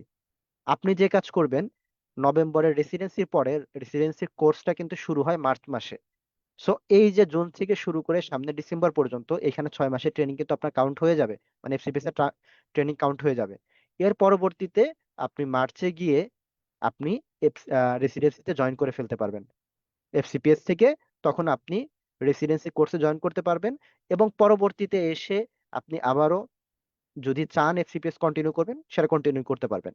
কিন্তু কিন্তু যে বিষয়টা, যে আপনি যদি ভর্তি না হন রেসিডেন্সিতে, মানে রেসিডেন্সিতে আপনি নভেম্বরে চান্স পেয়েছেন, আপনার মনে হলো যে আমার তো এখানে 8 মাস ট্রেনিং হয়ে গেছে, আমি 4 মাস পরে জয়েন করি, এটা সুযোগ নাই। আপনার ভর্তি হইতে হবে, মানে রেসিডেন্সি কোর্সে যদি আপনি কন্টিনিউ করতে চান আপনার ভর্তি হইতে হবে, কোর্সে জয়েন করতে হবে। কোর্সে জয়েনের পর যদি আপনি মনে করেন যে আপনি ছুটি নেবেন, কোর্সে জয়েনের 6 মাস পর্যন্ত ছুটি নেওয়ার বিভিন্ন বিধান থাকে, সে সকল বিধান ফুলফিল করে আপনি ছুটি নিতে পারবেন। এরপরে কোশ্চেন এসেছে যে ফার্স্ট থেকে রেসিডেন্সি মেডিসিন ফ্যাকাল্টি প্রিপারেশনের জন্য কোনো ব্যাচ স্টার্ট হবে কিনা, আগে কখনো রেসিডেন্সি প্রিপারেশন নেই এই টাইমে পসিবল কিনা। আচ্ছা, কোশ্চেনগুলো আসলে মেডিসিন ফ্যাকাল্টির পক্ষ থেকেই বেশি কোশ্চেন এসে থাকে, কারণ মেডিসিন ফ্যাকাল্টি প্রিপারেশন এফসিপিএস এবং রেসিডেন্সির মাঝে কিছু ডিফারেন্স আছে। যেমন সার্জারির কথা আমাদের মাহমুদুল হাসান বললেন, বা পেডিয়াট্রিক অথবা বেসিকের কথা, ওইখানে প্রিপারেশন কিছুটা সামঞ্জস্য রয়েছে। যেমন পেডিয়াট্রিক্স এর কথা যদি বলি, পেডিয়াট্রিক্সে প্রায় 90 থেকে 95% প্রিপারেশন সেম, সার্জারির ক্ষেত্রে প্রায় 85% প্রিপারেশন সেম। বাট মেডিসিনের ক্ষেত্রে একটু ডিফারেন্ট।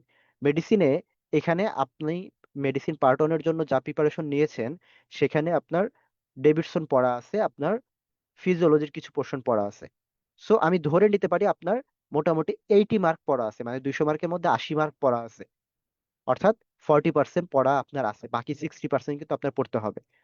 সো বাকি 60% আমার আপনার ফোকাস করতে হবে। এখন কথা হচ্ছে যে নতুন করে কোনো ব্যাচ শুরু হচ্ছে কিনা। হ্যাঁ, নতুন করে অনেক ব্যাচই শুরু হচ্ছে।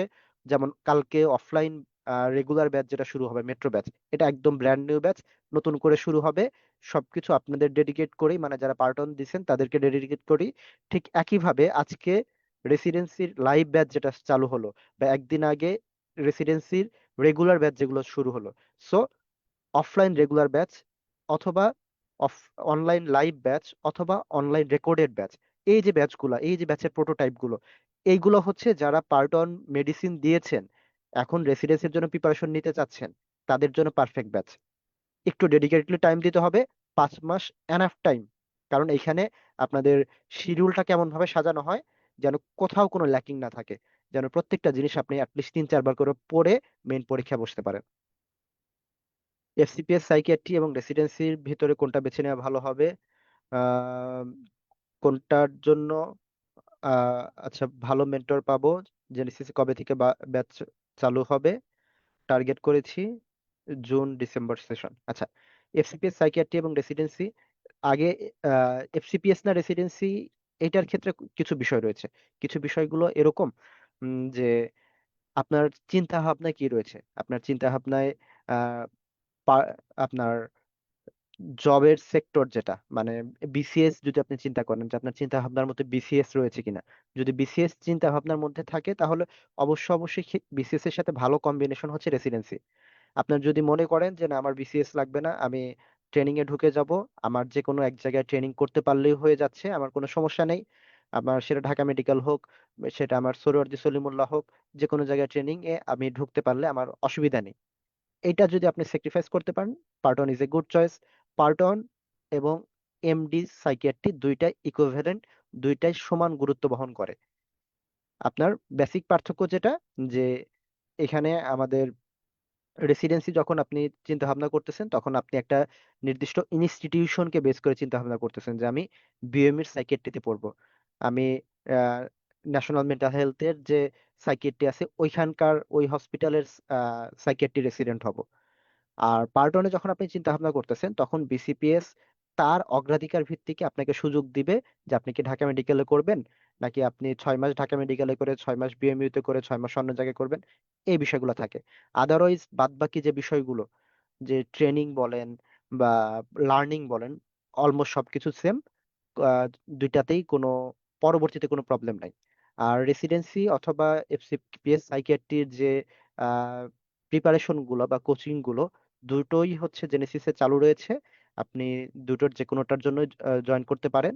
আপনার জাস্ট প্রথমে যেটা চিন্তা ভাবনা করতে হবে যে আমি কোথায় যাচ্ছি, মানে আমার চিন্তা ভাবনার সাথে বিসিএস রয়েছে কিনা বা এই বিষয়গুলো রয়েছে কিনা, বা আমি কোনো স্পেসিফিক কোনো ইনস্টিটিউট চয়েস করি কিনা। যদি সেগুলো হয় তাহলে রেসিডেন্সি, আর সেটা যদি না হয় তাহলে আপনি পার্টনের দিকে যেতে পারেন। আরেকজন কোশ্চেন করেছেন যে সিনিয়র ভাই আপুদের কাছে পরামর্শ চাই, আমি বর্তমানে পার্টনে এফসিপিএস পার্টন এবং এমডি অ্যাডমিশন নিয়ে খুব দ্বিধায় আছি। এফসিপিএস এর জন্য কিছুদিন মেডিসিন পড়েছি কিন্তু প্রস্তুতি খুব শক্ত না। অন্যদিকে এমডি অ্যাডমিশন সামনে, আমি এন্ডোক্রাইনোলজি এবং নিউরোলজি নিয়ে ভাবছি। আমার আরো কিছু প্রশ্ন রয়েছে, এফসিপিএস পার্টন এবং এমডি প্রিপারেশন একসাথে নেওয়া বাস্তবসম্মত কিনা। অনেকেই বলেছেন ডেভিডসন ভালোভাবে না পড়লে এমডি অ্যাডমিশনে চান্স পাওয়া কঠিন, কথাটা কতটা সত্য? এমডি এন্ডোক্রাইনোলজি এবং এমডি নিউরোলজির মধ্যে অ্যাডমিশনে কম্পিটিশন, ভবিষ্যৎ ক্যারিয়ার এক্সপেক্ট, ট্রেনিং কোয়ালিটি আর লাইফ ব্যালেন্স, কোনটা ভালো? আচ্ছা, অনেকগুলো কোশ্চেন করে ফেলেছেন। এই কোশ্চেনটাও কিছুটা সিমিলার, যে এফসিপিএস পার্টন নাকি এমডি, কোনটা বেছে নেবেন সেটার উত্তর আমি কিছুটা দিয়েছি। এফসিপিএস পার্টন অথবা এমডি, এন্ডোক্রাইন অথবা নিউরোলজি, দুইটার প্রিপারেশনই সেম। মানে এন্ডোক্রাইন বলেন নিউরোলজি বলেন, দুইটারই এমডি প্রিপারেশন সেম, বা দুইটারই পার্টনের প্রিপারেশন সেম। সো একটু আগে যে কথাটা বললাম সেম কথা, যে আপনার পার্টনের প্রিপারেশন যদি নেওয়া থাকে, যদি ডেভিডসন পড়া থাকে, তাহলে আপনার মোটামুটি 40% পড়া আছে। বাকি যে অংশটুকু, যেমন আপনি বলতেছেন আপনার দুর্বলতা রয়েছে হচ্ছে ডেভিডসন ভালো করে পড়া নেই। এখানে আপনি যখন এমডির প্রিপারেশন নেবেন, এখানে কিন্তু আপনার ডেভিডসন থেকে 25% মার্ক ক্যারি করে, বাকি 75% ক্যারি করে হচ্ছে বেসিক থেকে। প্লাস এমডি প্রিপারেশন যখন নেবেন, এখানেও কিন্তু আপনার ডেভিডসন পড়ানো হয়, 6টা ক্লাসে ডেভিডসন পড়ানো হয়।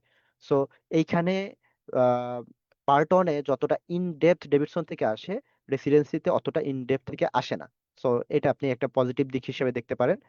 আর আরেকটা যে বিষয় নিয়ে আপনি সন্দেহ করেছেন যে ডেভিডসন ভালো করে পড়া না থাকলে এমডি অ্যাডমিশনে চান্স হবে কিনা, আপনার যতটুকু পড়া আছে ওইটার সাথে রেসিডেন্সি টিম মোটামুটি আপনাকে গড়ে নিবে যে বাদবাকি কতটুকু লাগবে। আপনার শুধু ফোকাস করা দরকার যে আমি বেসিক পোর্শনটুকু আয়ত্ত করতে পারবো কিনা, যেটা আপনি একটু ডেডিকেটলি চেষ্টা করলে খুব ভালোভাবে সম্ভব।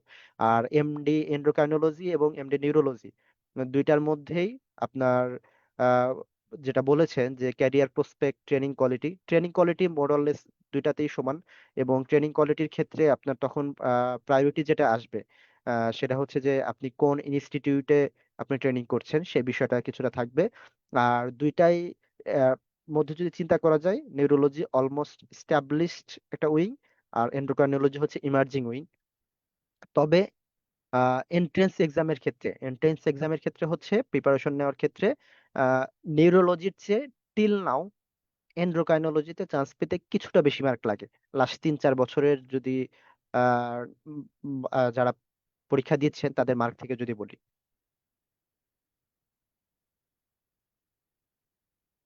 একজন পেডিয়াট্রিক্স নিয়ে কোশ্চেন করেছিলেন যে পেডিয়াট্রিক্স এর প্রিপারেশন নিচ্ছেন, 4 মাসের মতো প্রিপারেশন নিয়েছেন, স্টাডি ম্যাটেরিয়াল হিসেবে মেইন বই জেনেসিস এগুলো পড়েছেন মোটামুটি 180%, 180+ মার্ক আছে। সামনে একটা সিরিজে দিবেন, এক্ষেত্রে আপনার কোন জন্য কোন ব্যাচ ভালো হবে? আচ্ছা, যে কথা বলেছিলাম যে পেডিয়াট্রিক্স যারা, পেডিয়াট্রিক্স এর প্রিপারেশন আর পার্টনের আর রেসিডেন্সি প্রিপারেশন কিন্তু প্রায় 90 থেকে 95% সেম। তো আপনার এখানে এক্সট্রা করে কোনো রেগুলার ব্যাচ বা কোনো স্পেশাল ব্যাচে ভর্তি না হলেও হবে। আপনার জন্য অপশন দুইটা, আপনি যদি অফলাইনে আসেন, মানে অফলাইনে এসে পরীক্ষা দিতে চান, তাহলে অফলাইন কোনো এক্সাম ব্যাচকে বেছে নেন, যেমন অফলাইন C1 এক্সাম ব্যাচ ছিল। আর যদি আপনি মনে করেন যে আপনার অফলাইনে আসা পসিবল না, তাহলে অনলাইন এক্সাম প্লাস ব্যাচ, অথবা বেস্ট অপশন হচ্ছে অনলাইন অথবা offline exam plus batch. Exam plus batch যেটা, এটার কনসেপ্টটা কেমন? এটার কনসেপ্টটা হচ্ছে আপনি সবগুলো এক্সাম দিবেন, সাথে ফ্যাকাল্টি যে 6টা ক্লাস রয়েছে 6টা ক্লাস করবেন, তাহলে আপনার প্রিপারেশন একদম কমপ্লিট হয়ে গেল। এই এই যে ব্যাচটা, এটা আমি মনে করি সবচেয়ে ভালো হচ্ছে যারা সার্জারির ভালো একটা প্রিপারেশন নিয়েছেন অথবা পেডিয়াট্রিক্স এর ভালো একটা প্রিপারেশন নিয়েছেন, তাদের জন্য exam plus batch is a is a best option. কারণ এখানে আপনি সবগুলো এক্সাম যেরকম রেগুলার দিতে পারবেন, রেগুলার যেরকম এখানে প্র্যাকটিস হবে, ঠিক একই সাথে সাথে আপনার একটু গ্যাপ যেখানে, মানে যে অংশটুকু পড়া নাই, সেটা হচ্ছে ফ্যাকাল্টির পোর্শন। সো ফ্যাকাল্টির অংশও কিন্তু আপনি ফ্যাকাল্টি ক্লাস করার মাধ্যমে এটা জেনে যাচ্ছেন। সো যারা পেডিয়াট্রিক্স আছেন এবং যারা সার্জারি প্রিপারেশন ভালো করে নিছেন, তারা মনে রাখেন আপনাদের জন্য বেস্ট অপশন হচ্ছে exam plus batch, both online এবং অফলাইন এটা অ্যাভেলেবল আছে। আরেকজন কোশ্চেন করেছেন, এটা আসলে ইন জেনারেল কোশ্চেন, যে প্রিমিয়াম লাইভ ব্যাচ নাকি প্রিমিয়াম রেকর্ডেড ব্যাচ কোনটা ভালো, কোনটা সুবিধা অসুবিধা কি। যারা আসলে ঢাকায় থাকেন না, যারা অনলাইনে যুক্ত হতে চান, তাদের জন্য আমি যেটা বলবো যে আমাদের দুই ধরনের সিস্টেমই অ্যাভেলেবল রয়েছে এবং দুইটাই খুবই এক্সিলেন্ট সিস্টেম, রেকর্ডেড এবং লাইভ। লাইভটা আসলে তাদের জন্যই যারা শত ব্যস্ততার মাঝেও সপ্তাহে 2টা দিন, 2টা 2:30 থেকে শুরু করে সন্ধ্যা 8টা পর্যন্ত সময় দিতে পারবেন, একটানা মেন্টরের সাথে বসে কথা বলে আপনার সব ধরনের সব প্রবলেম সলভ করতে পারবেন। লাইভ ক্লাস যেগুলো হয় সেই ক্লাসগুলো রেকর্ডেড ভার্সনটাও আপনাদের প্রোফাইলে দেওয়া থাকে। কিন্তু যারা কিনা লাইভে সময় দিতে পারেন না, তাদের জন্য বেস্ট অপশন হচ্ছে রেকর্ডেড ব্যাচ। তারা যে কাজ করতে পারেন, যে কোনো একটা রেকর্ডেড ব্যাচে ঢুকে হয়তো 30 মিনিট দেখলেন, দেখে একটু রেস্ট করলেন, অন্য কোথাও গেলেন, পরে এসে আবার 30 মিনিট, এরপরে এসে আবার 30 মিনিট। সো এইভাবে ভেঙে ভেঙে যদি কারোর কেউ যদি মনে করেন যে আমি একটানা দেখতে পারি না, একটানা আমার মনোযোগ রাখা সম্ভব না, এই 3 ঘন্টার ক্লাস আমার একটানা দেখা সম্ভব না, তার জন্য হচ্ছে বেস্ট রেকর্ডেড, মানে প্রিমিয়াম রেকর্ডেড ব্যাচ যেটা। আর যারা মনে করেন যে না, আমার রেকর্ডেড একটা কথা শুনবো, এটা আমার কাছে রোবোটিক মনে হয়, আমার একজন সামনে মেন্টর থাকলে তার সাথে কথা বলে আমার সবকিছু জিনিস বুঝে নিতে সুবিধা হয়, তাদের জন্য লাইভ ব্যাচ ভালো। কিন্তু লাইভ ব্যাচে জয়েন করলে অবশ্যই অবশ্যই একটা জিনিস মাথায় রাখবেন, যে এখানে লাইভ থাকাটা, মানে লাইভ ক্লাসে উপস্থিত থাকাটা খুব বেশি ইম্পর্টেন্ট।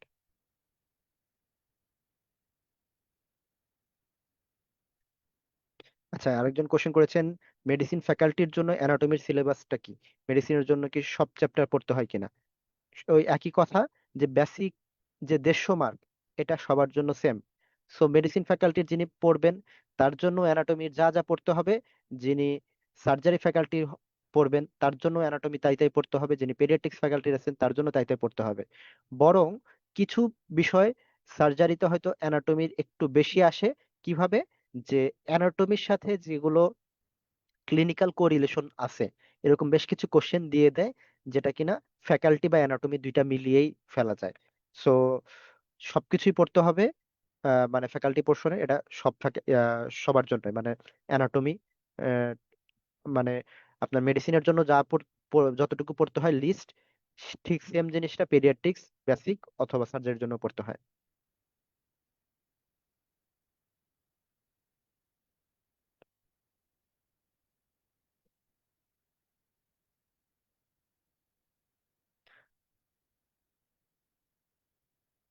ফিমেল ডক্টর হিসেবে এমডি ক্রিটিক্যাল কেয়ার মেডিসিন সাবজেক্টটা কেমন হবে।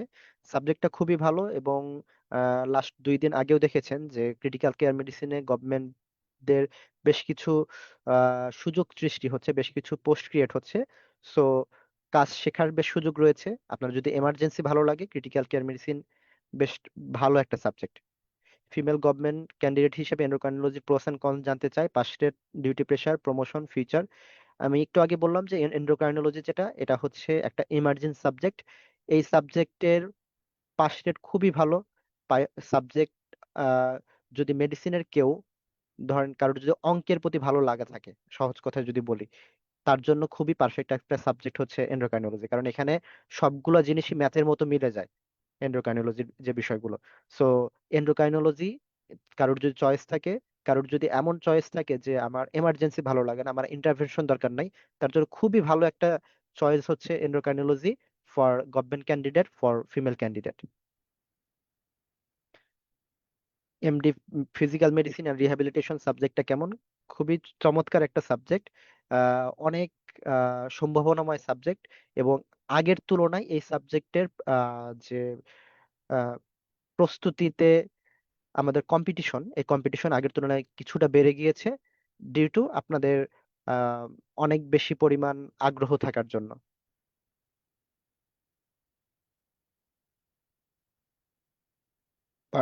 প্রাইভেট ক্যান্ডিডেট হিসেবে কার্ডিওলজি চুজ করলে কেমন, টাকা পয়সা কেমন, ইনিশিয়ালি মান্থলি ইনকাম কেমন হয়। আচ্ছা, কার্ডিওলজি, অনেকেই একটা কথা বলেন যে কার্ডিওলজি হচ্ছে খুবই স্যাচুরেটেড একটা জায়গা। আমি বলবো যে বাংলাদেশের রেসপেক্টে, বাংলাদেশের আহ, মানুষের চিন্তা ভাবনার সাথে এখন পর্যন্ত সবচেয়ে যে জায়গার ইন্টারভেনশনটা সবচেয়ে ওয়েল এস্টাবলিশড মেডিসিনের মধ্যে, সেটা হচ্ছে কার্ডিওলজি। সো কার্ডিওলজি চান্স পাওয়া কিছুটা কঠিন, কম্পিটিশন বেশি, বাট এটাতে চান্স পাওয়ার পরে যে পেশেন্ট পাচ্ছে না, রোগী হচ্ছে না, খারাপ আছে, এটার উদাহরণ বা এটার সংখ্যা আসলে খুবই কম। সো এখানে যদি আপনি চান্স পান, এখানে কাজ শেখার সুযোগও বেশ রয়েছে, ইন্টারভেনশনও বেশ ওয়েল এস্টাবলিশড, এবং নিজেকে যদি ইন্টারভেনশনিস্ট হিসেবে প্রতিষ্ঠা করতে পারেন, এই সাবজেক্টের ফিউচার, টাকা পয়সা সবই বেশ ভালো। প্রাইভেট ক্যান্ডিডেট হিসেবে নিউরোলজিতে কত মার্ক লাগে, ঢাকার মধ্যে চান্স হবে। মার্কের যে বিষয়গুলো, এগুলো অনেকেই এই মার্ক রিলেটেড অনেকগুলো কোশ্চেন করেছেন, সবগুলো কোশ্চেনে একবারে উত্তর দিয়ে দিই। সেটা হচ্ছে যে মার্কের বিষয়টা প্রত্যেক বছরই ভ্যারি করে। উদাহরণ হিসাবে এভাবে, এই একটা কথা আমি সবসময় বলে থাকি, ধরেন আপনারা 10 জন ফ্রেন্ড একসাথে পড়তেছেন এবং আপনাদের 10 জনের প্রিপারেশন হচ্ছে বেশ সুপার ডুপার প্রিপারেশন। এই 10 জনেরই হঠাৎ করে মনে হইলো যে এইবার আমরা নিউরোলজিতে পরীক্ষা দিব। সো এইবার কিন্তু দেখেন নিউরোলজির কম্পিটিশনটা অন্য যে কোনো বারের চেয়ে বেড়ে গেল। বাট যদি এমন হইতো যে আপনারা 10 জন নিউরোলজিতে না দিয়ে আপনাদের মনে হলো যে এবার আমরা ফিজিক্যাল মেডিসিনে দেই, তাহলে নিউরোলজির তুলনায় এবার ফিজিক্যাল মেডিসিনের চান্স পাওয়াটা বেশি টাফ হয়ে গেল। এই 10 জন যদি মনে করেন যে আমরা ফিজিক্যাল মেডিসিন না, আমরা এবার 10 জনই হচ্ছে রিউমাটোলজিতে দেই, ধরেন রিউমাটোলজিতে সিট আছে 8টা, আপনারা 10 জনই খুব ভালো করে পড়াশোনা করছেন এবং 10 জনের মনে হলো যে আমরা রিউমাটোলজিতে দেই, রিউমাটোলজিতে চান্স পাইলে এটা আমাদের জন্য ভালো হবে। তখন কিন্তু দেখবেন এই 10 জন ভালো প্রিপারেশন নেওয়ার পরেও 2 জনের হবে না। কারণ কি? কারণ সিট আছে 8টা, তখন রিউমাটোলজিতে চান্স পাওয়া মার্ক অন্য যে কোনো সাবজেক্টের চেয়ে বেড়ে যায়।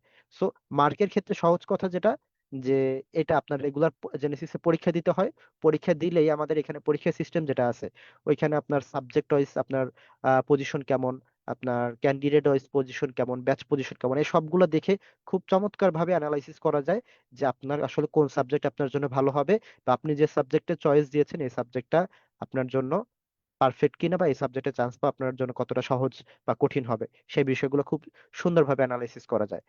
ওভারঅল যদি বলি, এই নিউরোলজি বা এন্ডোক্রাইনোলজি বা কার্ডিওলজি, এগুলোর জন্য 150+ is a good mark. 150 around বা 150+ ইজ এ গুড মার্ক।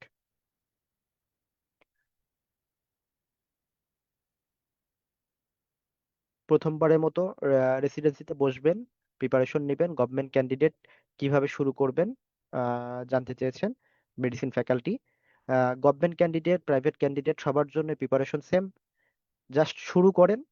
এখানে শুরু করলেই শুরুর দিকে আপনার যে বেসিক পোর্শনের 150 মার্ক, এই 150 মার্কে একটা সলিড প্রিপারেশন হবে।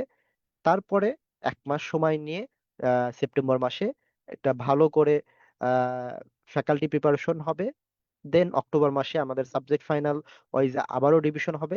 আশা করো যে জাস্ট আমাদের যে কোনো একটা শিডিউলের সাথে যদি আপনি অ্যাটাচ থাকেন, রেগুলার ক্লাস যদি করতে পারেন, রেগুলার পরীক্ষা যদি আপনি অ্যাটেন্ড করেন, দ্যাট উইল বি সাফিসিয়েন্ট।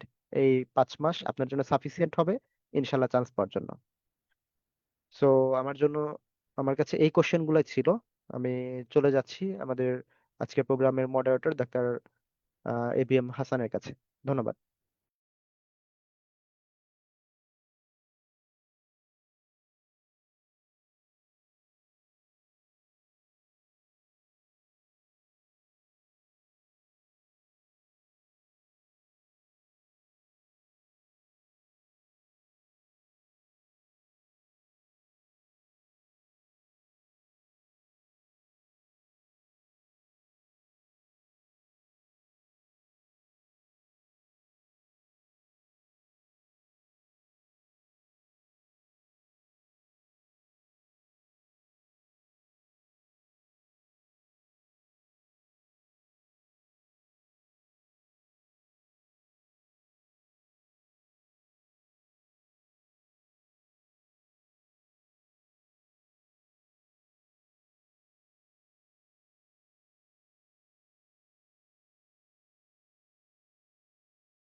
জি, আমরা আজকে ডক্টর সালিম ভাইকে ধন্যবাদ। ভাইয়া তো বিশেষ করে আমাদের এমডি ফ্যাকাল্টি এবং হচ্ছে পিএইচডি ফ্যাকাল্টি, দুটো ফ্যাকাল্টি থেকে ভাইয়া কথা বলার চেষ্টা করেছেন, আপনাদের কোশ্চেন গুলো উত্তর দেওয়ার সর্বোচ্চ চেষ্টা করেছেন, তো ভাইয়াকে ধন্যবাদ। এবং আজকের প্রোগ্রামের প্রথম থেকে যারা ছিল, আচ্ছা কিছু কয়েকজন ভাইয়া কোশ্চেন করেছেন। আসসালামু আলাইকুম ভাই, আমার পার্ট ওয়ানের প্রিপারেশন নেওয়া ছিল, এই 5 মান্থস কি রেসিডেন্সি প্রিপারেশন টিপস ফ্যাকাল্টি।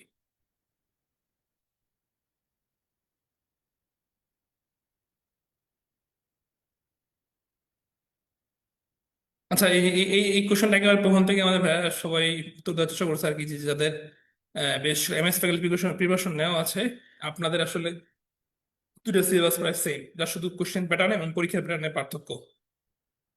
এই ক্ষেত্রে আপনারা যদি খুব ভালো প্রিপারেশন নেওয়া থাকে, তাহলে হচ্ছে আপনারা যেটা করতে পারেন, আমাদের এক্সাম প্লাস বেসগুলোতে ভর্তি হবেন। তাহলে হচ্ছে আপনাদের কোশ্চেন সম্পর্কে ভালো ধারণা হবে, এবং হচ্ছে আপনাদের এক্সাম, এখানে তো মেইনলি 200, আপনার 3 ঘন্টা সময়ের মধ্যে প্রায় 1000টার মধ্যে স্টেপ আপনাকে দাঁড়াইতে হবে। এই জন্য আপনাকে খুবই প্রচুর প্র্যাকটিস করতে হবে। হ্যাঁ, এই জন্য হচ্ছে আপনাদের জন্য কাজ হচ্ছে আমাদের বিশেষভাবে লাস্ট আওয়ার সলভ করা, হচ্ছে ফ্যাকাল্টি ব্যাচে ভর্তি হলে তখন ফ্যাকাল্টি ক্লাসগুলো করে দিলে আপনাদের ফ্যাকাল্টির বিষয়টা ইয়া হয়ে যাবে, পরিপূর্ণ হয়ে যাবে। শুধু খালি আর বেসিকের তো প্রিপারেশন সেম, আর শুধু খালি এক্সাম আর কোশ্চেনগুলোর সাথে আপনারা বেশি বেশি পরিচিত হওয়া আর কি। আর কেউ যদি চান আমার গ্যাপ আছে, তাহলে হচ্ছে আপনি আমাদের যে কোনো রেগুলার ব্যাচে ভর্তি হতে পারেন। আর কেউ যদি চান ভাই আমি আরেকটু শর্টকাট চাই, তাহলে সেই ক্ষেত্রে আমাদের লাস্ট আওয়ার ব্যাচ আছে, বা হচ্ছে 500 টপিক ব্যাচ আছে, এগুলো একটু শর্টকাট করে ইম্পর্টেন্স টপিকগুলো নিয়ে শুধু খালি পড়ায় আর কি। এই তো সবাইকে ধন্যবাদ আছে প্রোগ্রাম অংশে থাকার জন্য। আহ আপনাদেরকে, আপনারা আসলে অনেক ধৈর্য সহকারে প্রোগ্রামটা ছিলেন, তো লং টাইম। তো এছাড়াও যদি কারো কোনো এরপর কোশ্চেন থাকে, তাও হচ্ছে আমাদের জেনেসিস পি চ্যালেঞ্জার অথবা আমাদের তারপর হচ্ছে আমাদের road to residency A to Z, এই দুইটা গ্রুপে আপনারা আমাদের কোশ্চেন করতে পারেন, তাহলে আমরা কোশ্চেন উত্তর দেওয়ার চেষ্টা করবো। আর যেহেতু জেনেসিস অফারে আজকে শেষ দিন, আপনারা আজকে আমাদের আমাদের ব্যাচগুলোতে যেটা আপনার পছন্দের ব্যাচে আপনি ভর্তি হয়ে হয়ে যেতে পারেন। সবাইকে ধন্যবাদ, সবাই ভালো থাকবেন, আমাদের দোয়া করবেন। আসসালামু আলাইকুম।